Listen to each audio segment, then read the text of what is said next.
নমস্কার নমস্কার নমস্কার, শুভ সন্ধ্যা। মিষ্টি পান খাচ্ছি, আজকে ষষ্ঠীর সন্ধে। তো মোটামুটি আজকে তো আমাদের অফিসে হাফ ছুটি ছিল, আমি মোটামুটি অফিস করে চলে এসেছি। এসে খেয়ে দিয়ে একটু শুয়ে নিয়েছিলাম।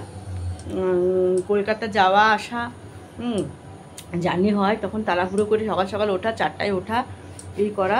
কিন্তু আজ মোটামুটি একটু প্রাণ ভরে ঘুমালাম। এবারে চলে এসেছি রাতের যে ডিনারটা তৈরি করার, বেশি কিছু না। তোমার জামাই মুহূর্ত, সেও বলছে গরমে খুব একটা খিদে নেই। তো সকালবেলা ছানার ডালনা আর মাছের ঝাল দিয়ে দিয়ে খেয়েছে, নিজের মতন করে খেয়ে নিয়েছে। খেয়ে একটু আমাদের বাহিরিতে যে প্রজেক্টটা হচ্ছে সেখানে গেছিলো। তো এখন রাতে একটুখানি দেখো মশাবো, রাতে এখন করবো আমি একটুখানি পায়েসটা বানাচ্ছি। উপরে আগে পায়েসটা বানাবো, বানিয়ে নিচে গিয়ে মাছগুলো করব। তো কী করছি সবই তোমরা সঙ্গে থেকো। তো এখন মোটামুটি মায়ের বাপির জামাইয়ের জন্য পায়েসটা বানাচ্ছি। একটু মিষ্টি পান খাচ্ছি চা খাওয়ার পর। তো চলো একটু শেয়ার করছি কী করছি। এইখানে একটা 1 কেজি দুধ, এটা আলাদা ফোটাচ্ছি, কারণ এটা একটু আগের দিনে ছিল। ভয় লাগে জানো তো, যে যদি মানে নষ্ট হয়ে যায়। ফ্রিজে থাকলেও এখন যে গরম পড়েছে।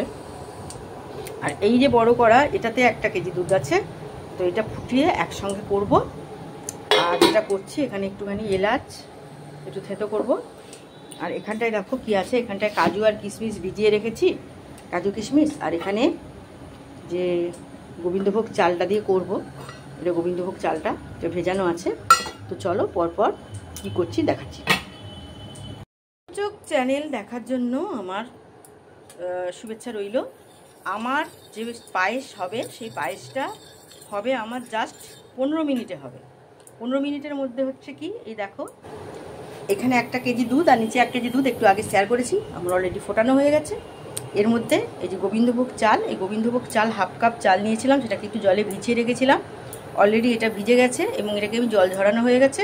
এবার এই চালটা, এই যে চালটা, এটা আমি একটু ঘিতে ভালো করে নেড়ে নেব। ভালো করে ঘিতে নেড়ে নেব। ঘিতে নেড়ে নিয়ে এই চালটাকে আমি করব কি বলো তো, প্রেশারে একটু সেদ্ধ করে নেব। জাস্ট যেটা আমাদের ভাত হয়, আমরা সেভাবে প্রেশারে যেমন আমরা ভাত বানাই তেমনি করব। তবে জল খুব একটু বেশি জল দেব না, কারণ জলটা বেশি হয়ে গেলে এখানে তো দুধটাকে আমি ধরো এটাকে 1 কেজি দুধটাকে প্রায় মানে তোমার 1 কেজির মধ্যে তোমার কি বলবো, তোমার 250 মতন জল আমি মানে করেছি, বসিয়ে নিয়েছি, নিচেরটাও তাই। তো সেক্ষেত্রে এখানে যদি আমার জল আবার বেশি হয়ে যায়, জিনিসটা বেশি পাতলা হয়ে যাবে। আর এটাও বেশি ভাজার দরকার নেই, জাস্ট সোনালি হওয়া পর্যন্ত অপেক্ষা করারও প্রয়োজন নেই। অল্প করে নেড়ে নিয়ে জাস্ট বন্ধ করে দেবে। সুন্দর ভাজা ভাজা গন্ধ একটা গোবিন্দভোগ চালের, দেখবে তুমি ভাজলেই বুঝতে পারবে। গোবিন্দভোগ চালের তো একটা নিজস্ব সুবাস আছে, নিজস্ব সেন্ট আছে, সেই সেন্টটা কিন্তু ছড়িয়ে পড়লেই বুঝতে পারবে তোমার চালটা অলরেডি ভাজা হয়ে গেছে। এবারে এটাকে আমি যেটা করব, এটাকে আমি আস্তে করে এটাকে প্রেসারে দেবো, দিয়ে আমি সেদ্ধ করে নেবো চালটা। তো চলো পরের স্টেপে যাই। কাজু কিশমিশটা আমি একটু ঘিতে নেড়ে নিচ্ছি, কারণ একটু গাওয়া ঘিতে কাজু কিশমিশটা যদি নেড়ে নিয়ে পায়েসটা করা হয়, তাহলে সেই পায়েসের স্বাদ অনেক অংশে বেড়ে যায়, অনেকাংশে। শুধু কাজু কিশমিশ জলে ভিজিয়ে অ্যাড করে দিলেও হয় নাকি, হবে। কিন্তু তোমরা একটু গাওয়া ঘিতে কাজু কিশমিশটা ভেজে নিয়ে তারপরে যদি তোমরা পায়েসে অ্যাড করো, তোমরা দেখবে স্বাদ কত রকম ডিফারেন্ট হবে। প্রচুর ডিফারেন্স এসে যায় দুটো স্বাদের মধ্যে।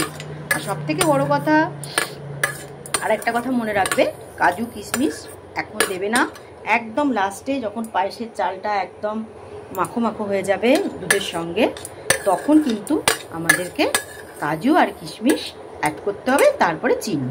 তো চলো বন্ধ করে দিই। 1 কেজি দুধটা এখানে আমার ফোটানো রয়েছে।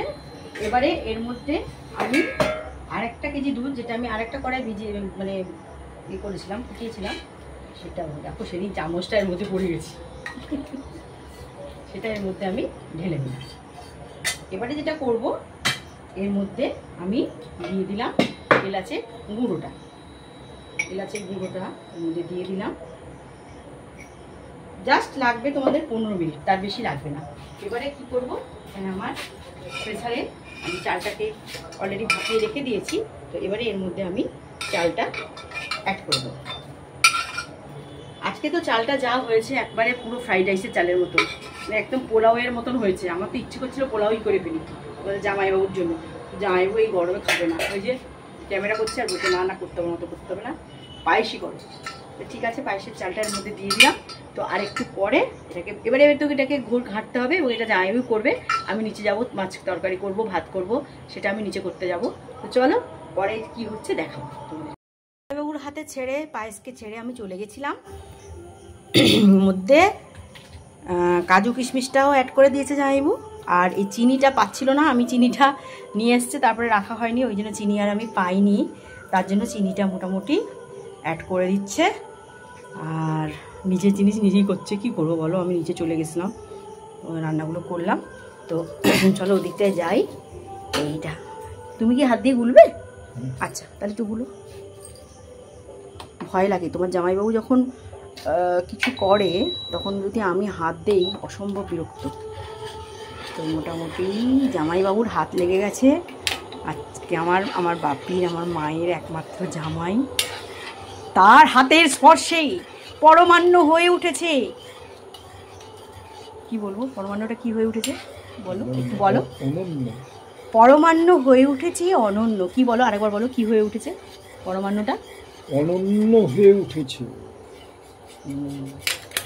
তোমার জামাইবাবু আগে আসতো, এখন আসে না, বুঝতেই পারছো তো তার মনের অবস্থাটা। তারপরে মায়ের কাজ টাজ হোক, আমরা দুজনে মিলে একটা গান গাইবো, প্রেমেরও জোয়ারেটাই গাইবো, ঠিক আছে? প্রেমেরও জোয়ারে ভাসাবো দোহারে, বাঁধন খুলে দাও দাও দাও দাও, ভুলিব ভাবো না, পিছনে যাবো না,